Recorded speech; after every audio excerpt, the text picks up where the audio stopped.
ઉપનયન જીપીએસસીમાં સ્વાગત છે મિત્રો। આધુનિક ભારતના ઇતિહાસની સિરીઝની અંદર લાસ્ટ લેક્ચરમાં આપણે ચર્ચા કરેલી કોંગ્રેસની સ્થાપના અને એ કોંગ્રેસની સ્થાપનાની અંદર સ્ટાર્ટિંગની અંદર જે માવળવાદી નેતાઓ હતા એટલે કે આપણે ઉદારવાદી નેતાઓની આપણે ચર્ચા કરેલી, એ લોકોની રાજનૈતિક નીતિ કેવી હતી ને બધી ચર્ચા કરેલી। એની રાજનૈતિક નીતિના લીધે ઘણા યુવાનો એનાથી મોહભંગ કરશે અને કોંગ્રેસની અંદર તે ઘણા એવા લીડરો આવશે કે જે થોડા અતિ રાષ્ટ્રવાદી હશે, ઉત્તેજિત હશે અંગ્રેજોની સામે લડવા માટે। તો એવા લોકો માટે ઘણી બધી બુકોની અંદર શબ્દ વપરાણો છે ઉગ્રવાદી, ઇંગ્લિશમાં શબ્દ છે એક્સ્ટ્રીમિસ્ટ। હવે આપણા માટે આ કોઈ ઉગ્રવાદી નહોતા, આ બ્રિટિશના માધ્યમથી જો યા તો બ્રિટિશની બુકોમાં જોશો તો એના માટે આ લોકો ઉગ્રવાદી હતા, પણ આપણા માટે તો આ કેવા હતા? અતિ રાષ્ટ્રવાદી। તો આજકાલ હિસ્ટ્રીની અંદર, ઇતિહાસની અંદર જે આવા ઉગ્રવાદી જે શબ્દો વપરાય છે એની જગ્યાએ કયો શબ્દ વપરાય છે? અતિ રાષ્ટ્રવાદી, જેની અંદર લાલ બાલ પાલ એટલે કે બાળ ગંગાધર તિલક, લાલા લજપત રાય અને બિપિન ચંદ્ર પાલ જેવા લીડરોની ચર્ચા થાય છે। તો આપણે અહીંયા કયો શબ્દ વાપરશું એક્ઝામની અંદર? અતિ રાષ્ટ્રવાદી। ગ્રંથ નિર્માણ બોર્ડની અંદર અહીંયા ઉગ્રવાદી શબ્દ નથી યુઝ કર્યો, ત્યાં અતિ રાષ્ટ્રવાદી શબ્દ નથી યુઝ કર્યો, ત્યાં ઉદામવાદી શબ્દ યુઝ કર્યો છે। કયો શબ્દ યુઝ કર્યો છે? ઉદામવાદી। સમજ પડી? તો આપણે અહીંયા મેઇનલી ઉદામવાદી યા તો અતિ રાષ્ટ્રવાદી શબ્દને યુઝ કરશું। કોંગ્રેસની અંદર ઉદામવાદી એટલે કે અતિ રાષ્ટ્રવાદી લોકોનો ઉદ્ભવ કઈ રીતના થયો, એના કયા કારણો હતા ઉદ્ભવ થવા પાછળના, તો એની આપણે ચર્ચા કરીએ। તો સૌથી પહેલું તો કારણ એ છે કે જે માવળવાદી હતા એટલે કે ઉદારવાદી, એની જે નીતિઓ હતી, કેવી નીતિ હતી? તો લાસ્ટ લેક્ચરમાં આપણે ભણી ગયા હતા કે આ લોકો ઈચ્છતા હતા કે ભાઈ બ્રિટિશ લોકો ભારતમાં રહે પણ અમને શું આપે? ભાગીદારી ક્યાં? શાસન કરવામાં। તો ફિરોઝ શાહ મહેતા, બદરુદ્દીન તૈયબ છે, જસ્ટિસ ગોવિંદ રણાડે છે, તો આ બધા લીડરો શું ઈચ્છતા કે બ્રિટિશ લોકો ભારતમાં રહેવા જોઈએ। તો આ લોકો બ્રિટિશની સામે વધુ કંઈ કરતા નહીં, બસ આવેદન નિવેદન ને બધું કરતા। સમજ પડી? તો બાળ ગંગાધર તિલક એને ભીખ માંગવાની વૃત્તિ સાથે સરખાવે છે કે તમે ભીખ માંગો છો। તો જે યુવા લોકો હતા, જે લોકો કોંગ્રેસમાં જોડાયેલા હતા, એ લોકોને ઉદારવાદીની નીતિઓથી મોહભંગ થઈ ગયો હતો। તો સ્વાભાવિક વસ્તુ છે કે આની વિચારધારા અલગ હશે। સમજ પડી? બીજું કારણ હતું મેઇનલી એ સમયની અંદર જે બ્રિટિશની નીતિઓ હતી, ખાસ કરીને ભારતની અંદર મહારાષ્ટ્ર અને બંગાળ અને પંજાબ, આ ત્રણ એવી જગ્યા હતી કે જ્યાં ધીરે ધીરે ક્રાંતિકારી પ્રવૃત્તિ વધતી જતી હતી। ક્રાંતિકારી પ્રવૃત્તિ એટલે કે ભાઈ આ લોકો બોમ્બ ધડાકામાં માનવા વાળા, બ્રિટિશની પાસે કંઈ માગો તો મળે ને એને છીનવું પડે, આ તો એને મારવા પડશે। તો ક્રાંતિકારી પ્રવૃત્તિ વધતી હતી। ક્રાંતિકારી પ્રવૃત્તિ વધવામાં એક મહત્વનો ફાળો હતો રશિયાનો, અને રશિયામાં ખાસ કરીને સમાજવાદનો। આ એ સમય હતો કે દુનિયાની અંદર રશિયા, એ સમયમાં રશિયા એટલે કે યુએસએસઆર, સોરી હજી યુએસએસઆર બન્યું નહોતું, તો રશિયાની અંદર ધીરે ધીરે સમાજવાદી પ્રવૃત્તિ વધતી જતી હતી। તો ક્યાંક ને ક્યાંક એની ઇમ્પેક્ટ દુનિયાભરમાં જોવા મળતી હતી, શેની? સમાજવાદની, જેના લીધે ક્રાંતિકારી પ્રવૃત્તિને વેગ મળશે। બીજું કે આ સમયની અંદર આંતરરાષ્ટ્રીય એવી ઘટનાઓ બને છે કે જેથી લોકોને ઇન્સ્પિરેશન મળે છે। જેમ કે 1896માં નાનો અમથો ઇથોપિયા દેશ ઇટલીને હરાવી દે છે। ક્યારેક વર્લ્ડ હિસ્ટ્રી તમે ભણશો તેમાં જાણવા મળશે કે ઇથોપિયા એક આફ્રિકન દેશ છે, એની ઉપર ઇટલી કબજો કરવા માંગતો હતો, તો ઇથોપિયાના જે લોકો છે એ ઇટલીને હરાવી દેશે। તો દુનિયામાં ખબર પડી કે ભાઈ યુરોપ જે મહાપાવર થઈને બેઠું છે, સત્તા લઈને બેઠું છે, તો એને નાનો દેશ બી હરાવી શકે છે। એવી જ એક ઘટના બને છે 1905ની અંદર, નાના અમથા જાપાને રશિયાને હરાવી દીધું। મેપની સાઈડ તમે જુઓ તો રશિયાની સામે જાપાન એકદમ નાનો અમથો છે। તો 1905માં યુદ્ધ થયેલું, એમાં રશિયાના 26 યુદ્ધ જહાજોને ડૂબાડી દીધેલા, કોણે? જાપાને। તો આંતરરાષ્ટ્રીય આ ઘટનાનો પ્રભાવ ક્યાંક ને ક્યાંક ભારતની અંદર યુવા લોકોને જોવા મળે છે। યુવા બી કહે છે કે ભાઈ આવા લોકો જીતી શકતે તો આપણી પાસે તો એટલા બધા લોકો છે, આપણી પાસે તો સંખ્યા ઘણી બધી વધારે છે, તો આપણે શા માટે અંગ્રેજોની સામે લડી ના શકીએ? તો આની ક્યાંક ને ક્યાંક અસર જોવા મળશે યુવા લોકો ઉપર, અને એની ઇમ્પેક્ટ તમને કોંગ્રેસની અંદર જોવા મળશે। બીજા કારણોની ચર્ચા કરીએ તો બ્રિટિશની જે એક નીતિ હતી, આ સમયમાં ભારતમાં પ્લેગની બીમારી વધુ ફેલાણી હતી, તો પ્લેગની સામે બ્રિટિશ લોકો જે ભારતીય લોકોને હેરાન કરતા હતા. એનાથી ઘણા બધા યુવા લોકો એનાથી ગુસ્સે હતા, ખાસ કરીને મહારાષ્ટ્રની અંદર. બીજી તરફ બ્રિટિશની નીતિના લીધે બેરોજગારી, ગરીબી, આ બધી સમસ્યા તો કોમન છે જ તે. આઈડિયા આવે છે. તો એક કારણ આ બી બની શકે છે, મતલબ બની શકે ક્યાં છે જ. એક ઓર મહત્વનું કારણ છે કે ભારતની અંદર ઘણા બધા એવા વિદ્વાનો આવ્યા કે જેણે ભારતીય ઇતિહાસ ઉપર આપને ગૌરવ અપાયું કે ભાઈ આપણે ઇતિહાસ તમે જુઓ, આપણે ગૌરવપૂર્વક જીવન જીવતા, આપણે ત્યાં વેદો, ઉપનિષદો, કેટલું બધું જ્ઞાન હતું. તો એવા જે વિદ્વાનો છે એની અંદર સ્વામી વિવેકાનંદ, એના પછી દયાનંદ સરસ્વતી, આ બધા એવા લીડરો હતા, સમાજ સુધારકો હતા કે જેણે ભારતીય ઇતિહાસ ઉપર, ભારતીય પરંપરા ઉપર ગૌરવ અપાવ્યું. તો બ્રિટિશની જે નસ્લવાદી નીતિ હતી કે ભાઈ દુનિયામાં સૌથી બેસ્ટ નસ્લ એટલે ભૂરાઓની નસ્લ એટલે કે કોકેશિયસ, તો એના વિરુદ્ધ ભારતની અંદર ઘણા બધા લોકો ઉભા થશે કે ભાઈ તમે જે પોતાને બેસ્ટ કહો છો એના કરતા અમારા હજારો વર્ષ પહેલા અમારી ત્યાં તો મોટી મોટી સભ્યતાઓ હતી. સમજ પડી? તો ભારતની અંદર વિદ્વાનો શું કરશે? ભારતીય ઇતિહાસ ઉપર આપણે ગૌરવ અપાવશે, આપણી સંસ્કૃતિ ઉપર. તો અહીંથી ઘણા બધા યુવાનો પ્રભાવિત થશે. તો કુલ મળીને આ બધા કારણોના લીધે કોંગ્રેસની અંદર ઉગ્રવાદી યા તો ઉદામવાદી લોકોનું પ્રભુત્વ વધતું જશે ધીરે ધીરે, ખાસ કરીને યુવા વર્ગની અંદર. બીજું એક કારણ છે જે નોર્મલી બુકોમાં નથી લખ્યું, કોંગ્રેસની અંદર જ ખુદ જૂથવાદ ચાલતો હતો. આજે કેમ કોઈ પણ પોલિટિકલ પાર્ટીની અંદર ગ્રુપો પડી ગયેલા હોય અલગ અલગ નેતાઓની અંદર, તો એવી રીતના કોંગ્રેસની અંદર જ આવા જૂથ પડી ગયેલા. જેમ કે સુરેન્દ્રનાથ બેનર્જીનું ગ્રુપ અલગ હતું, એની સામે મોતીલાલ ઘોષ. આ મોતીલાલ ઘોષ એ છે કે જેને અમૃત બજાર પત્રિકા વર્તમાન પત્ર લખતા. તો સુરેન્દ્રનાથ બેનર્જી વર્સિસ મોતીલાલ ઘોષ. એવી રીતના ગોપાલ કૃષ્ણ ગોખલે વર્સિસ બાળ ગંગાધર તિલક. તો આનું અલગ ગ્રુપ હતું. તો આ બધા ગ્રુપો વચ્ચે શું ચાલતો? સત્તા માટે. સત્તા એટલે કે ભાઈ કોંગ્રેસનું જે વર્ચસ્વ છે, એનું પ્રભુત્વ છે, અધ્યક્ષ બનવા માટે કોમ્પિટિશન ચાલતું. તો કોંગ્રેસની અંદર શું ચાલે છે? જૂથવાદ. સમજ પડી? તો આ બધા કારણોના લીધે શું થશે કે ભારતની અંદર કોંગ્રેસની અંદર ઉદામવાદીઓનો ઉદ્ભવ થશે. ઉદારવાદી અને ઉદામવાદી આ બંને વચ્ચે વિચારધારાનું, વૈચારિક યા તો દ્રષ્ટિકોણ જોઈએ, બંને વચ્ચે અંતર શું હતું? તો આપણે ભાગ પાડી દઈએ. આ બાજુ લખીએ ઉદામવાદી એટલે કે ઉગ્રવાદી યા તો અતિ રાષ્ટ્રવાદી, અને આ બાજુ ઉદારવાદી યા તો મવાળવાદી.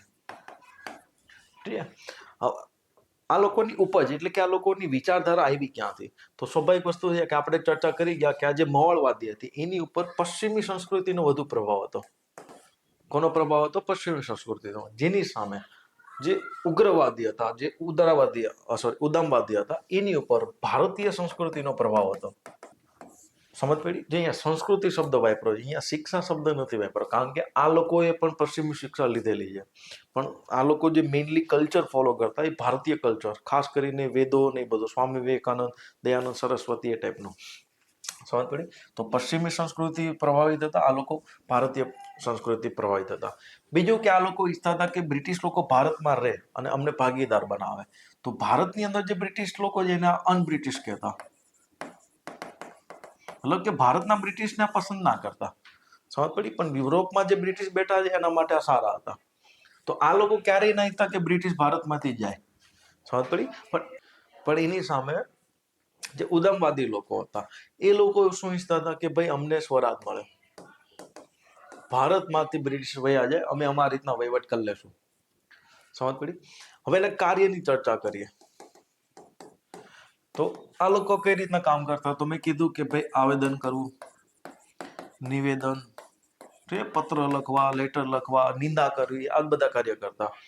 અને મોરવાદી એવું માનતા હતા કે ભારતીય લોકો આંદોલનને લાયક નથી, મતલબ કે કોઈ પણ સંઘર્ષ આંદોલનને લાયક નથી. સમજ પડી? એની સામે આ લોકો શું કહેતા કે ભાઈ આપણે લડવું જોઈએ. કઈ રીતના લડશું? તો ભાઈ આપણે કરશું આંદોલન.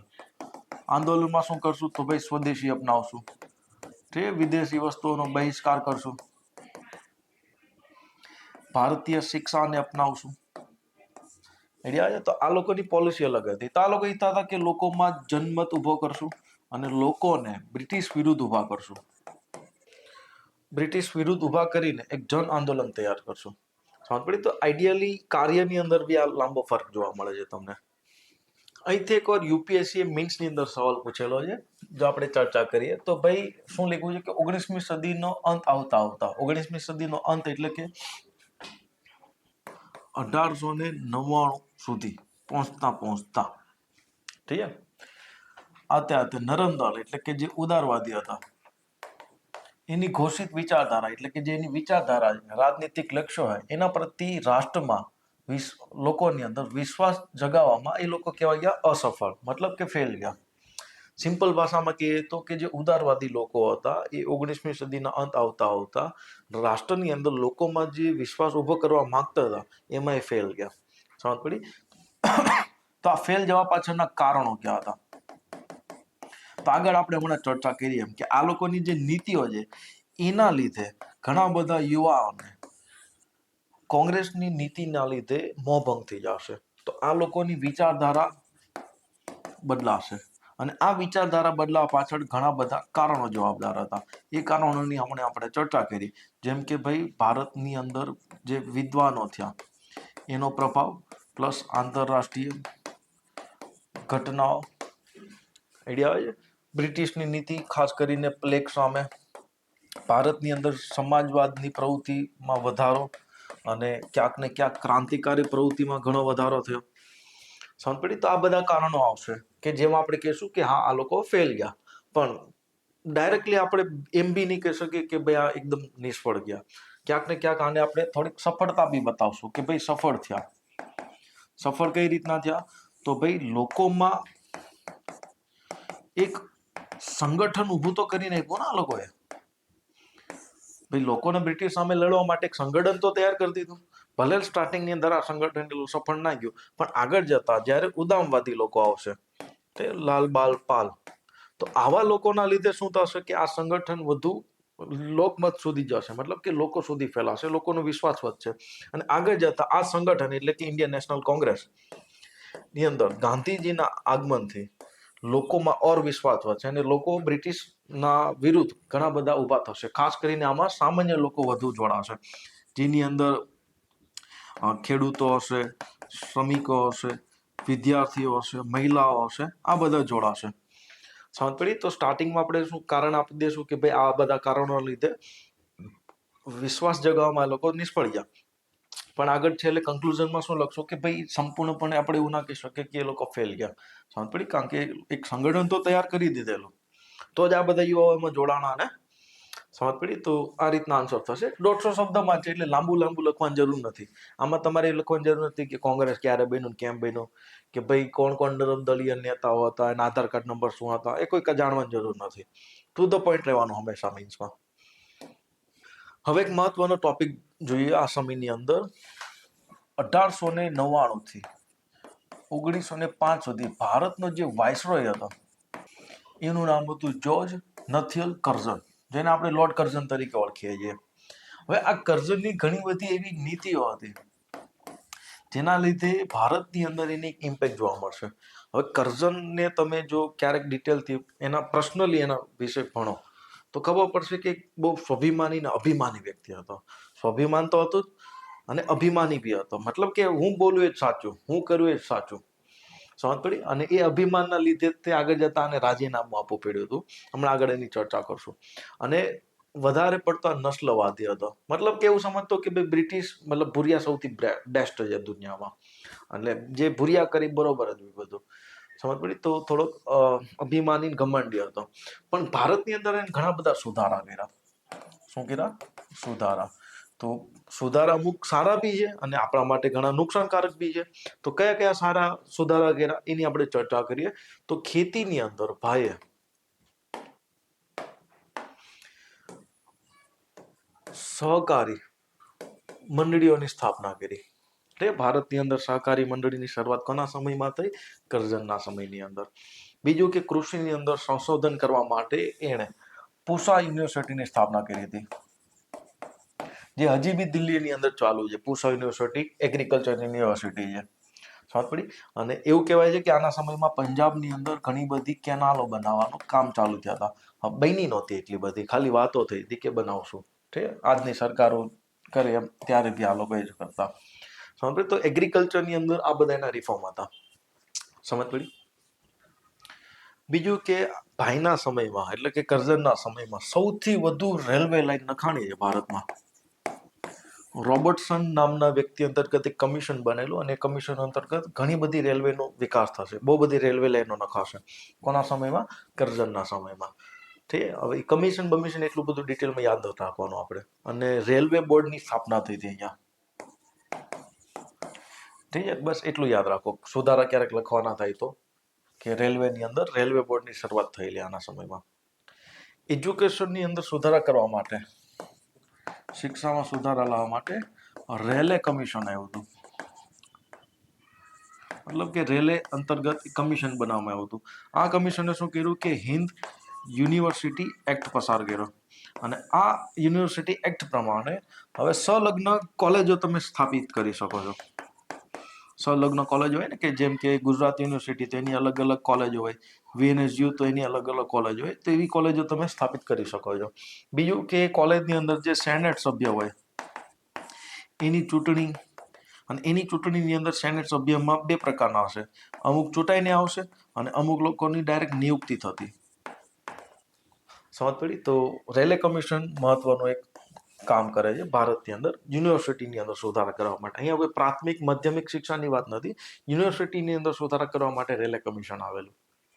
પોલીસ રિફોર્મ માટે એન્ડ્રુ ફ્રેઝર નામના વ્યક્તિ અંતર્ગત એક કમિશન બનેલું. અત્યાર સુધી શું હતું કે ભાઈ લોકોને પ્રમોશનના આધારે ઉચ્ચ પદ મળતા, સમજ પડી. લાયકાત હોય કે ના હોય, બસ તમે વરિષ્ઠ જો એટલે તમને પ્રમોશન મળી જતું. એન્ડ્રુ ફ્રેઝર કમિશને શું ભલામણ કરી કે ભાઈ જે લોકો લાયક છે, જેની પાસે લાયકાત છે એને જ પ્રમોશન મળશે, બધાને પ્રમોશન નહીં મળે. અને આ લોકોની એક્ઝામ બી થશે. શું થશે? એક્ઝામ, સમજ પડી. જેમ કે આપણે ગુજરાતની અંદર PI ની નિયુક્તિ માટે ઘણી બધી સમસ્યા બબાલ છે. પોલીસ ખાતાવાળા ઘણા લોકો કહે કે ભાઈ PSI માંથી પ્રમોશન આપો, ઠીક. ઘણા લોકો કહે છે કે નહીં આની ડાયરેક્ટ ભરતી કરો, અલગથી એક્ઝામ લો, સમજ પડી. તો એ જે ઇસ્યુ હોય એ સમયમાં ઇસ્યુ એ ટાઈપના જ હતા. તો ઉચ્ચ અધિકારીઓનું હવે પ્રમોશનની જગ્યાએ શું થશે? ડાયરેક્ટ ભરતી થશે. ભરતી માટે ઓબ્વિયસલી એક્ઝામ થશે, સમજ પડી. તો આ બધા કામ હતા કે જેને સુધારા કર્યા. પણ ભાઈના સમયમાં ઘણા બધા એવા બી કામો હતા કે જેણે ભારતીય લોકોમાં એક પ્રકારે અંગ્રેજો વિરુદ્ધ નફરત ઊભી કરવાનું એક મહત્વનું કામ કર્યું. અને એ કામ હતું યુનિવર્સિટીમાં શું કર્યું કે ભાઈ કોલેજની અંદર આ એ સમય હતો કે ક્રાંતિકારી પ્રવૃત્તિ ખૂબ વધે છે, ખાસ કરીને બંગાળમાં ક્રાંતિકારી પ્રવૃત્તિ વધતી હતી. અને આ ક્રાંતિકારી પ્રવૃત્તિમાં મોટાભાગે યુવા હતા અને એ બધા યુવા ક્યાં જતા? યુનિવર્સિટીમાં ભણવા માટે. તો યુનિવર્સિટીની અંદર ક્રાંતિકારી પ્રવૃત્તિને રોકવા માટે શું કર્યું? તો યુનિવર્સિટીની અંદર જે સેનેટના ઇલેક્શન થતા એની અંદર જે લોકો ચૂંટાઈને આવતા એની સંખ્યા ઘટાડી દીધી અને નિયુક્ત થતા જે લોકો, જે ગવર્નર દ્વારા થતા, એની સંખ્યા શું કરી? વધારી દીધી. સેમ ટુ સેમ કામ શું કર્યું હતું ભાઈએ? Municipality act, municipal corporation act લાવ્યો. અને આ એક્ટ પ્રમાણે પણ જે મ્યુનિસિપાલિટીની અંદર જે ચૂંટણી થતી તેમાં બી શું કર્યું કે જે લોકો ચૂંટાઈને આવતા એની સંખ્યા ઘટાડી દીધી અને જે લોકો નિયુક્ત થતા ગવર્નર દ્વારા એની સંખ્યા શું કરી? વધારી દીધી. જેથી કરીને રાજનીતિની અંદર જે યુવા લોકો છે એને થોડો દૂર કરી શકાય, ક્રાંતિકારી પ્રવૃત્તિઓને રોકી શકાય એટલા માટે. અને સૌથી જે ખરાબ કામ હતું એ હતું બંગાળના ભાગલા. બંગાળના ભાગલા કઈ રીતના પડ્યા એની આપણે ચર્ચા કરીએ થોડી. તો બંગાળના જે ભાગલા છે જેને આપણે ભંગ કહેશું, એ પાછળનો ઉદ્દેશ્ય શું હતો? તો મેઇનલી ઉદ્દેશ્ય હતો કે બંગાળની અંદર જે ક્રાંતિકારી પ્રવૃત્તિ વધે છે એને ઘટાડવી. પણ ખુલ્લેઆમ તો નહીં કહેવાય ને કે ભાઈ ક્રાંતિકારી પ્રવૃત્તિ વધે છે તો અમે બંગાળના ભાગલા પાડી. તો એ લોકો શું બાનું કર્યું કે ભાઈ 1901ની વસ્તી પ્રમાણે બંગાળની વસ્તી એ સમયમાં 8.5 કરોડ હતી, એટલે કે 8 કરોડ આપણે માની. તો એનું પ્રશાસન કરવું અઘરું હતું. તો પ્રશાસનની અંદર સુધારા કરવા માટે, પ્રશાસનને સરળ બનાવવા માટે બંગાળના શું કરશે, ભાગલા પાડવાનું જાહેર કરશે. અને એ જાહેર કર્યા પછી બંગાળના ભાગલા પાડવા માટે કમિશન બનેલું ને એ કમિશનનો અધ્યક્ષ હતો એન્ડ્રુ ફ્રેઝર. તો 1903 ની અંદર કમિશન બન્યું એન્ડ્રુ ફ્રેઝર. 1905 ની અંદર જે SOS છે મતલબ કે ભારત સચિવ એને પરમિશન આપશે. જે લંડનની અંદર ભારત સચિવ બેઠો છે એને શું આપશે, પરમિશન. જુલાઈ 1905 ગવર્નર જનરલ એને ઘોષિત કરશે, મતલબ કે એની ઔપચારિક ઘોષણા કરશે, ઓફિશિયલ જાહેરાત કરશે. અને ઓક્ટોબર 1905 થી બંગાળના ભાગલા લાગુ થશે. સમજ પડી? હવે આ ભાગલા કઈ રીતના પડ્યા ધ્યાનથી સમજો. એ સમયની અંદર બંગાળ એટલે કે આજનું પશ્ચિમ બંગાળ, બાંગ્લાદેશ, અસમ, બિહાર અને ઓડિશા આ બધા ક્ષેત્રો હતા. હવે ભાગલા એ રીતના પાડવાના છે કે જેથી કરીને ક્રાંતિકારી પ્રવૃત્તિને તમે રોકી શકો. સમજ પડી? તો ભાગલા પાડવા માટે ભાઈએ શું કર્યું, તો બંગાળને એ રીતના બે ભાગ પાડ્યા કે જેની અંદર જે પૂર્વ બંગાળ છે આ બાજુનો, તો ત્યાં મુસ્લિમ લોકો બહુમતીમાં આવી જાય અને જે હિન્દુઓ છે હિન્દુમાં સમયમાં એટલે કે ત્યાંના બંગાળી લોકો એ લઘુમતીમાં આવી જાય. સમજ પડી? એવી જ રીતના આ બાજુ શું કર્યું પશ્ચિમ બંગાળની અંદર કે જ્યાં બંગાળી ભાષા બોલવા વાળા લોકો છે તો ભાષાના આધારે આ લોકો શું થઈ જાય, લઘુમતીમાં આવી જાય. સમજ પડી? તો ગમે એમ કરીને બંગાળી લોકોના ભાગ પાડવાના. એક બાજુ ધર્મના નામે અને એક બાજુ ભાષાના નામે શું કર્યા, બે ભાગ પાડી દીધા. સમજ પડી? એટલે ખાસ કરીને આજે બંગાળની અંદર બંગાળી લોકોમાં જે ક્રાંતિકારી પ્રવૃત્તિ વધતી હતી એને રોકવા માટે. સમજ પડી? તો આ રીતના બે ભાગ પાડી દીધા. તો ઓબ્વિયસલી વાત છે કે આને જોઈને લોકોને મજા આવશે નહીં. ખાસ કરીને કોંગ્રેસની અંદર જે ઉદામવાદી લોકો છે એટલે કે અતિ રાષ્ટ્રવાદી લોકો એને મજા નહીં આવે. સમજ પડી? તો આના વિરુદ્ધ શું થશે કે ઘોષણા ક્યારે થઈ, જુલાઈની અંદર. તો એના વિરુદ્ધ કોંગ્રેસ ઓગસ્ટની અંદર એક મીટિંગ બોલાવશે 1905 અને આ જે મીટિંગ છે ત્યાંથી સ્વદેશી આંદોલનની શરૂઆત થશે. સમજ પડી? ભાગલા જો કે ઓક્ટોબરમાં પડ્યા છે. લોર્ડ કર્ઝન ઉપરથી એકવાર યુપીએસસી મેન્સમાં સવાલ પૂછેલો છે. લોર્ડ કર્ઝનની નીતિ અને એની રાષ્ટ્રીય આંદોલન પર એની લાંબા ગાળાનો પ્રભાવ. ઠીક છે?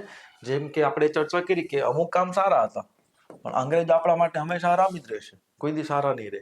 પણ એના અમુક એવા કામો હતા જેમ કે બંગાળના ભાગલા, એના લીધે શું થશે કે ભારતની અંદર સ્વદેશી આંદોલન થશે. અને આ જે સ્વદેશી આંદોલન છે આગળ જતા ગાંધી બાપુ એની જ કોપી મારવાના છે. કારણ કે સ્વદેશીની અંદર આપણે શું વાત કર્યું કે ભાઈ સ્વદેશી અપનાવો, ઠીક છે, વિદેશી વસ્તુનો બહિષ્કાર કરો, ભારતીય શિક્ષા વ્યવસ્થાને અપનાવો. આ સેમ ટુ સેમ વસ્તુ બાપુએ 1920 અસહયોગ આંદોલન વખતે કર્યું. એ જ વસ્તુ 1930 સવિનય કાનૂન ભંગ વખતે યુઝ કર્યું. સમજ પડી? તો એક પ્રકારે ભારતની અંદર પહેલી વાર જન આંદોલન થયું હતું, સ્વદેશી આંદોલન. સમજ પડી? તો સ્વદેશી આંદોલનની શરૂઆત એનું જે મેઇન કારણ છે એ કોણ હતું, કર્ઝનની નીતિ. સમજ પડી? તો અહીંયા લાંબા ગાળાનો પ્રભાવ પૂછેલો છે. તો આપણે સ્વદેશી આંદોલન સમજવું એટલે ઓટોમેટિક આનો સવાલનો જવાબ થઈ જશે. સ્વદેશી આંદોલનની વાત કરીએ તો કારણો તો હવે આપણે ઓલરેડી ભણી ચૂક્યા છીએ કે ક્યાં ક્યાં કારણો હતા. તો કારણો નથી સમજતા. શરૂઆત કરીએ કે 2 ઓગસ્ટથી એની શરૂઆત થઈ. ઠીક છે? અને આ સમયમાં ગવર્નર કોણ છે, કર્ઝન. ઠીક છે? અહીંયા એક પોઈન્ટ બતાવી દઉં તમને કે કર્ઝન અને એ સમયમાં ભારતનો જે સેનાપતિ હતો જેને એ લોકો કમાન્ડર ઇન ચીફ કહેતા, અને એ સમયમાં જે બ્રિટિશ SOS હતો ભારત સચિવ, આ બંને સાથે કર્ઝનને મેચ આવતું નહોતું, બંને વચ્ચે બાંધવાનો થતો. કર્ઝન જે બી કામ કહેતું આ લોકો એને ના પાડતા અને આ લોકોના કામ કર્ઝન ના કરતો. સમજ પડી? તો લાંબા ટાઈમ સુધી બંને વચ્ચે શું ચાલ્યો, સંઘર્ષ ચાલ્યો. એનાથી આગળ જતા કંટાળીને 1905 ઓક્ટોબર પછી કર્ઝન રાજીનામું આપી દેશે અને લંડન ચાલ્યો જશે. સમજ પડી? અને કર્ઝન પછી મિન્ટો વાઇસરોય આવશે. કોણ આવશે? મિન્ટો. જે મોરલે મિન્ટો કે એ જ મિન્ટો વાઇસરોય બનીને આવશે. સમજ પડી? તો કર્ઝન ખુદ અહીંયા બાંધીને પછી ઘરે વહી ગયેલો. ખ્યાલ? તો ઓગસ્ટની અંદર શરૂઆત થઈ. હવે શરૂઆતમાં મેઇન કારણ શું હતું, બંગાળના ભાગલા, જેને આપણે બંગભંગ કહીશું. તો ઓબ્વિયસલી બધા લોકો શું કહે છે કે ભાગલા ભલે એ લોકો પાડ્યા પણ અમે બધા એક છીએ. અમે બધા શું એક છીએ. એટલે આ સમય પછી ભારતની અંદર ખાસ કરીને બંગાળમાં રક્ષાબંધન મનાવવામાં આવશે. શું મનાવવામાં આવશે? રક્ષાબંધન. સમજ પડી. બીજી બાજુ આ સમયમાં એક ગીત બહુ પ્રખ્યાત થશે જેનું નામ હતું વંદે માતરમ. શું? વંદે માતરમ ગીત પ્રખ્યાત થશે. સમજ પડી. તો રક્ષાબંધન તહેવાર મનાવવાનો છે કે ભાઈ યુનિટી દેખાડવાની છે કે ભાઈ તમે ભલે ભાગલા પાડી દીધા પણ અમે બધા એક છીએ. અને બીજી બાજુ કયું ગીત પ્રખ્યાત થાય છે? વંદે માતરમ. સ્વદેશી આંદોલનમાં કરવાનું શું હતું? તો ભાઈ રચનાત્મક પ્રવૃત્તિ કરવાની હતી. કેવી? રચનાત્મક. મતલબ બ્રિટિશની સામે ડાયરેક્ટ લડવા નથી જવાનું. શું કરવાનું છે કે ભાઈ સ્વદેશી અપનાવો. વિદેશી જે કપડાઓ છે એનો શું કરો? બહિષ્કાર કરો. સમજ પડી. હોળી કરો, કપડા લઈ આવો, સળગાવો. આઈડિયા આવે? તો સ્વદેશી અપનાવો, વિદેશી વસ્તુઓનો બહિષ્કાર કરો અને દેશી શિક્ષા અપનાવો. તે પશ્ચિમી શિક્ષા, અંગ્રેજી શિક્ષાથી દૂર રહો અને સ્વદેશી એટલે કે આપણી શિક્ષા અપનાવો. સમજ પડી. તો આ મેઇન 3 કામ હતા સ્વદેશી આંદોલનની અંદર, જેને આપણે કહીશું રચનાત્મક પ્રવૃત્તિ. બીજું કે જે લોકો દારૂની દુકાન લઈને બેઠા છે એની દુકાનની બહાર પેકેટિંગ કરો. પેકેટિંગ એટલે કે ધરણા પ્રદર્શન. માની લો કે આ દુકાન છે તો અહીંયા તમે બેસી જાઓ બધા. તો ઓબ્વિયસલી વાત છે કોઈ વ્યક્તિ દારૂ લેવા આવશે તો એને શરમ આવશે. તમે બધા એની સામું જોતા હશો તો એ દારૂ નહીં લે. આઈડિયા છે? આને કહેવાશે પેકેટિંગ. સમજ પડી. તો ધરણા પ્રદર્શન એટલે કે તમારે કઈ કરવાનું નથી. તમારે શું કરવાનું? દુકાનની સામે જઈને બેસી જવાનું છે બધાએ. માની લો કે બધી મહિલાઓ બેઠી છે અહીંયા, તો હવે કોઈ વ્યક્તિ દારૂ લેવા આવશે તો બધાને ખબર પડી કે કોણ દારૂ લેવા આવ્યું. તો આ ભાઈ દારૂ લઈને ઘરે નહીં પહોંચે પેલા આખી સોસાયટીમાં ખબર પડી જાય કે ફલાણો દારૂ લઈ ગયો. આઈડિયા છે? તો અહીંયા શું કરવાનું છે? તમારે ધરણા પ્રદર્શન, જેને પેકેટિંગ કહેવાશે. સમજ પડી. તો આ બધા રચનાત્મક કાર્ય હતા. કેવા કાર્ય હતા? રચનાત્મક. બીજી બાજુ આ સમયની અંદર ઘણા બધી ક્રાંતિકારી પ્રવૃત્તિઓ પણ વધતી હશે. ખાસ કરીને બંગાળની અંદર પી મિત્રા નામના વ્યક્તિ હતા. એને કલકત્તા અનુશીલન સમિતિ શું બનાવ્યું? કલકત્તા અનુશીલન સમિતિ. આ અનુશીલન સમિતિનું કામ શું હતું? કે જે યુવા લોકો હતા એના માટે એક પ્રકારે અખાડો બનાવ્યો હતો. અખાડો એટલે કે ત્યાં લોકોને ટ્રેનિંગ આપતા, હથિયારો ચલાવવાની, કુસ્તીની ને એની બધી, મતલબ શારીરિક ક્ષમતા વધારતા. સમજ પડી. એક પ્રકારે આ ગુપ્ત સંગઠન હતું. કેવું સંગઠન હતું? ગુપ્ત. અને આ લોકોનું અંદર ખાને બોમ્બ બનાવતા છે એ બધા કામ બી કરતા. એની આપણે ચર્ચા આગળ ક્રાંતિકારી પ્રવૃત્તિઓમાં કરશું. અને આ લોકોને એક ન્યૂઝપેપર હતું, એનું નામ હતું યુગાંતર. કેવું ન્યૂઝપેપર હતું? યુગાંતર. સમજ પડી. તો પી મિત્રા, પ્રમોદ મિત્રા, પ્રથમ મિત્રા નામ હતું. તો એના અંતર્ગત આ સંગઠન બનેલું. અને આ સંગઠનની અંદર આગળ જતા અરવિંદ ઘોષના ભાઈ બારિન્દ્ર ઘોષ મહત્વની ભૂમિકા ભજવશે. બારિન્દ્ર ઘોષ. બારિન્દ્ર ઘોષ કોણ છે? અરવિંદ ઘોષના ભાઈ છે. બીજી બાજુ મહારાષ્ટ્રની અંદર બાળ ગંગાધર તિલક અંતર્ગત છત્રપતિ શિવાજી મહારાજની જયંતિ અપનાવવામાં આવશે, મતલબ કે ઉજવવામાં આવશે. અને ગણેશ ઉત્સવને ધૂમધામથી મનાવવામાં આવશે, જેથી કરીને લોકોને એકત્રિત કરી શકાય. સમજ પડી. પંજાબની અંદર લાલા લજપતરાય અને અજીતસિંહ. અજીતસિંહ કોણ છે? તો ભાઈ ભગતસિંહના કાકા છે. કોણ છે? ભગતસિંહના કાકા. તો લાલા લજપતરાય અને અજીતસિંહ શું કરશે કે ત્યાંના યુવાઓને પ્રોત્સાહિત કરશે લડવા માટે. તો ક્રાંતિકારી પ્રવૃત્તિઓમાં આ બધા એ સમયમાં લીડરો હતા, તે લોકોને પ્રેરણા આપતા. તો આખા ભારતની અંદર તમે જોશો તો સ્વદેશી આંદોલનનો પ્રભાવ હતો. ભલે આંદોલન થયું બંગાળના ભાગલા માટે, પણ એની ઇમ્પેક્ટ આખા ભારતમાં તમને જોવા મળશે. અને આ ઇમ્પેક્ટના લીધે જ આગળ જતા કોંગ્રેસની અંદર ડખા થશે. બીજું આંદોલનની અંદર જોઈએ તો ભાઈ રવિન્દ્રનાથ ટેગોર દ્વારા 2 ગીત લખવામાં આવ્યા જે બહુ પ્રખ્યાત છે. એક તો છે અમાર સોનાર બંગલા, એટલે કે અમારું સોનાનું બાંગ્લા.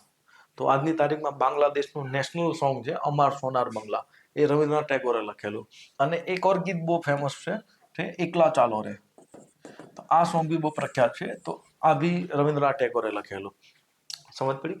એક વ્યક્તિ છે અવનીતનાથ ટેગોર, ધ્યાનથી સાંભળજો નામ. અવનીતનાથ ટેગોરે ભારત માતાનું ચિત્ર બનાવેલું પહેલી વાર.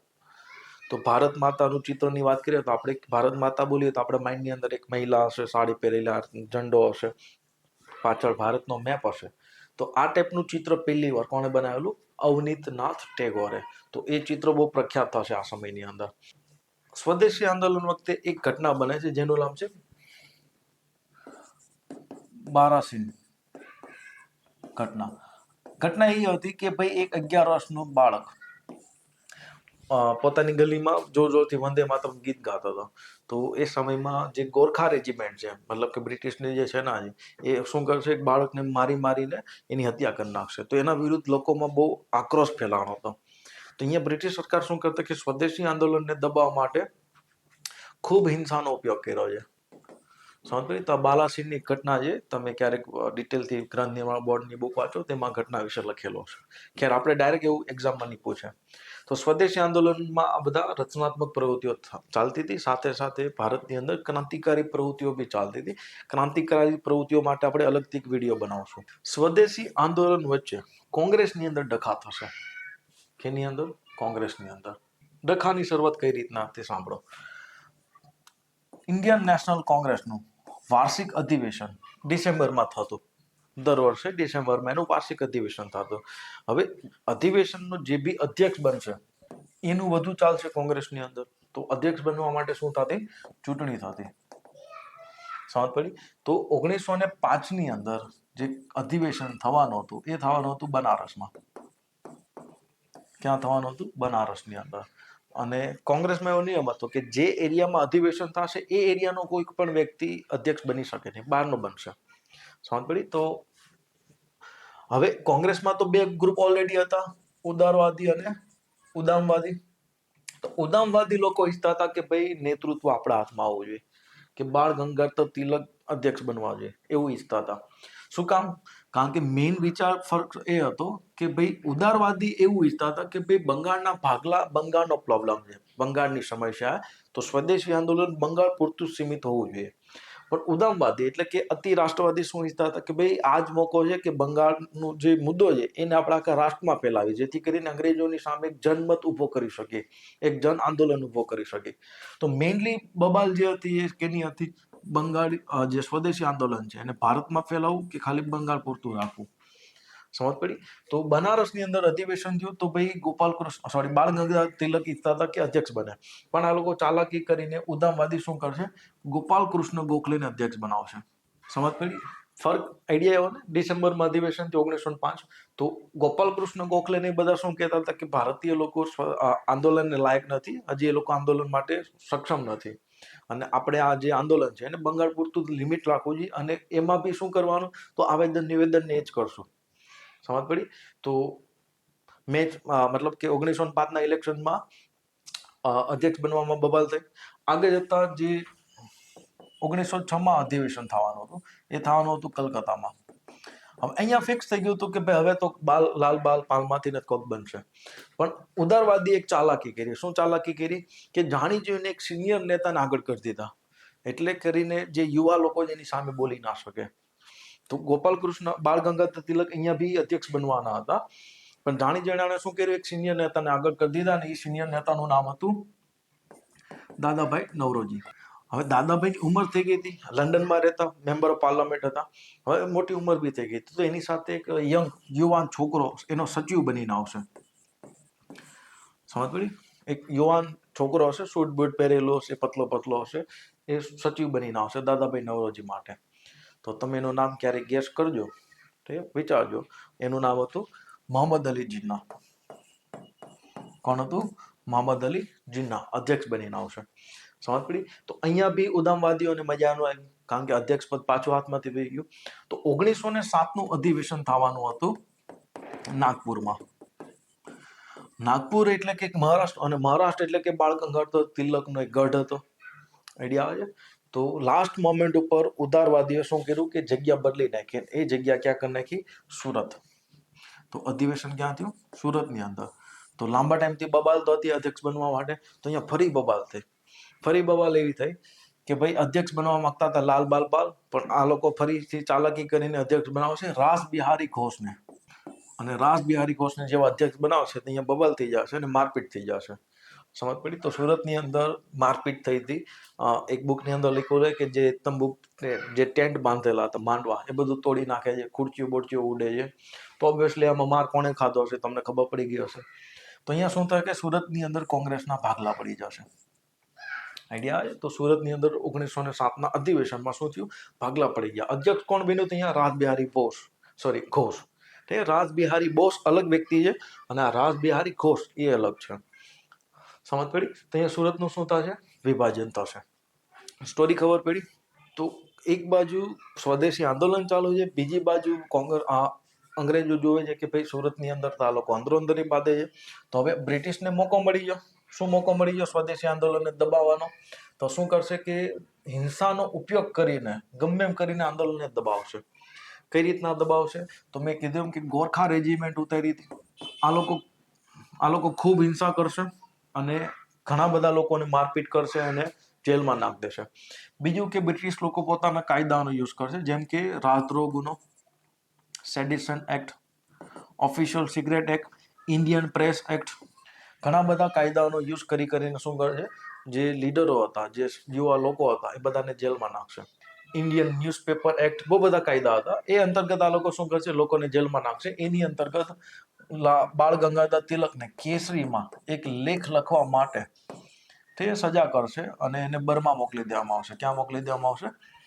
બર્મા. એવી રીતના લાલા લજપત રાય, અજીત સિંહ ની બધા લીડરો છે, એની ઉપર રાજદ્રોહનો ગુનો લગાવીને એને દેશ નિકાલ આપી દેવામાં આવશે. અરવિંદો ઘોષ, બારિન્દ્ર ઘોષ ઉપર અલીપુર યા તો મુઝફ્ફરનગર ષડયંત્ર કેસ ચાલશે. એ અંતર્ગત આ લોકો ઉપર કાર્યવાહી થશે. તો બારિન્દ્ર ઘોષને સજા મળશે, જેલની સજા, અને અરવિંદો ઘોષ નિર્દોષ છૂટી જશે. પણ એ રાજનીતિમાંથી શું લઈ લેશે? સંન્યાસ લઈ લેશે. એટલે કુલ મળીને કે ભાઈ જે આંદોલનને ચલાવવા વાળા મેઇન લીડરો હતા, એ બધા લીડરો અત્યારે ક્યાં વયા ગયા? જેલની અંદર. સમજ પડી? આ તો એને દેશ નિકાલ આપી દેવામાં આવ્યો.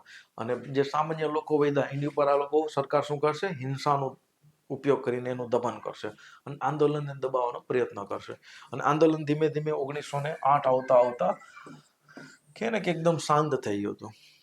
સમજ પડી? પણ આગળ જતા શું થશે કે 1911 ખુદ બ્રિટિશ જે રાજા હતો જ્યોર્જ ફિફ્થ, એ ભારતમાં આવશે અને ભારતમાં આવીને આ જે બંગાળના ભાગલા છે એને શું કરશે? કેન્સલ કરશે. સમજ પડી? અને આગળ જતા બિહાર અને ઓડિશા અલગથી પ્રાંત બનાવવામાં આવશે અને બ્રિટિશની રાજધાની જે અત્યાર સુધી કલકત્તા હતી એને ટ્રાન્સફર કરીને હવે દિલ્હી લઈ જવામાં આવશે. ક્યાં લઈ જવામાં આવશે? દિલ્હી. સમજ પડી? તો જ્યોર્જ ફિફ્થે જાહેરાત કરી 1911. તો ઓબ્વિયસલી હવે જે કારણથી આંદોલન ચાલતું હતું, હવે એ કારણ તો વહી ગયું. તો અહીંયા 1911 પછી આંદોલન મતલબ ના માત્રનું હતું. જોકે 1908 થી તે આંદોલન ના પાત્રનું થઈ ગયું હતું, પણ ઓફિશિયલી આપણે એવું કહેશું કે 1911 પછી આંદોલન ખતમ થઈ ગયું. પડી સમજ? સ્વદેશી આંદોલન અને બંગાળના ભાગલામાં, જે બંગાળની અંદર ખાસ કરીને આજનું જે બાંગ્લાદેશ વાળો એરિયો છે, ત્યાંના જે મુસ્લિમ જમીનદારો હતા, જ્યાં તો નાના નાના જે રજવાડાઓ હતા, ત્યાંના લીડરો બહુ ખુશ હતા. શું કામ ખુશ હતા? કારણ કે પોતાના વિસ્તારમાં આ લોકો બહુમતીમાં આવ્યા એટલે પોતાની રાજનીતિ કરી શકે. સમજ પડી? તો સૌથી વધુ ખુશ આ લોકો હતા, જે ત્યાંના મોટા મોટા જમીનદારો અને જે રજવાડાઓમાં હતા. સામાન્ય મુસ્લિમને દુઃખ હતું, સામાન્ય મુસ્લિમને પસંદ નહોતું ભાગલા પડવા, પણ આ લોકોને મજા આવતી હતી. અને આગળ જતા આ લોકોની મજા બગડી જશે. ક્યારે? કે જ્યારે ભાગલા રદ કરવામાં આવશે ત્યારે. સમજ પડી? અને આ લોકો આગળ જતા એક મીટિંગ કરશે શિમલાની અંદર અને એક આગળ જતા સંસ્થા બનાવશે, જે સંસ્થાનું નામ હતું ઓલ ઇન્ડિયા મુસ્લિમ લીગ. કઈ સંસ્થા બની હતી? ઓલ ઇન્ડિયા મુસ્લિમ લીગ. જેની ચર્ચા આપણે નેક્સ્ટ લેક્ચરમાં કરશું ડિટેલથી. કઈ રીતના ઓલ ઇન્ડિયા મુસ્લિમ લીગ બની, એ બનવા પાછળના કારણો, બ્રિટિશનું શું ષડયંત્ર હતું, અને એ સુધાર આગળ જતા એના લીધે 1909 મોર્લે મિન્ટો સુધારા આવ્યા. શું આવ્યા? મોર્લે મિન્ટો સુધારા. એની ચર્ચા આપણે નેક્સ્ટ લેક્ચરમાં કરશું. અહીંયાથી ઘણી બધા આપણે સવાલો પૂછાણા છે. અહીંથી આપણે પ્રિલિમની અંદર બહુ બધા સવાલો પૂછાણા છે. સવાલ એકદમ સિમ્પલ છે, આવડી જાય એવા. કેમ ભાઈ સ્વદેશી ચળવળની ઘોષણા કરવામાં આવી ત્યારે ભારતનો ગવર્નર કોણ હતો? તો કોણ હતો? કરઝન હતો. સમજ પડી? ગવર્નર એટલે કે વાઇસરોય. ઠીક છે? સ્વદેશી ચળવળ પ્રસાર દરમિયાન સ્વદેશ બાંધવ સમિતિ, અહીંયા જો શબ્દ ગુજરાતીમાં થોડોક ખોટો લીધો છે, અહીંયા બાંધવ સમિતિ આવશે. અને બંગાળમાં તમે જોશો તો બાંધવ બોલાશે, બાંધવ.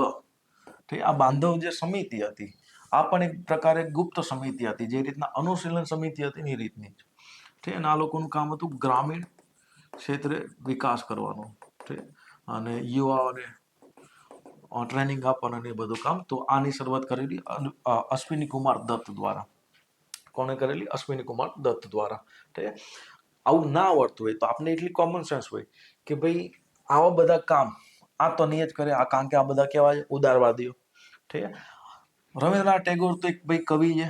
ઠીક છે. તો ત્યાં સંભાવના ઓછી રહે તો ભાઈ ઓપ્શન માર દેવાનો.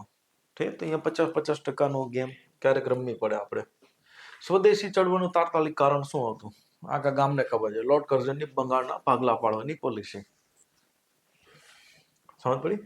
તો આજના લેક્ચરમાં આપણે સ્વદેશી આંદોલન અને કોંગ્રેસનું ઉદામવાદી ચળણ એટલે કે અતિ રાષ્ટ્રવાદી લોકો વિશેની ચર્ચા કરી.